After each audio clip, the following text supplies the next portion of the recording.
నేను చెమట బిందువుని, కండల కొండల్లో ఉదయించే లోకబంధువుని. గుండెలతో నాకు దోస్తీ, నేనుండేది బాధల బస్తీ. సింధువంత చరిత్ర నా పిడికిట్లో ఉన్నా, చెప్పకుండా మనిషిని చెక్కిన శిల్పిని.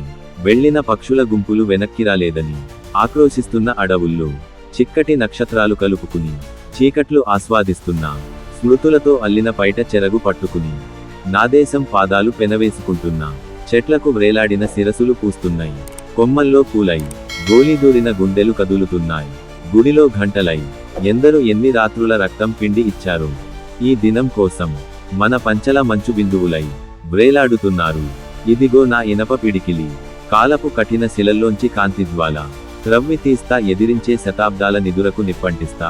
సముద్రాల విరహంతో పరుగులెత్తే నదుల్ని ఆగండని కేక వేస్తా.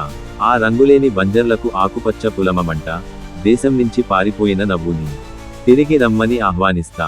పువ్వు కోసం వెతుక్కుంటున్న సీతాకోక చిలక్కి ఒక పూలతోట ఎస్తా. పిల్లల్ని రాత్రిముక్కలు వెన్నెట్లో ముంచుకుని కొరుక్కుంటూ తినమంట. సూర్యుడు ఈ శుభదినాన్ని మోసం చేయనివ్వను. ఈ దేశపు ప్రాచీ రేఖ మీద సూర్యుడు ఉదయించకపోతే మండే నా గుండె చీల్చి దానిమీద పెడతా. ఎర్రటి నాకండలతో ఎండలు కాయిస్తా.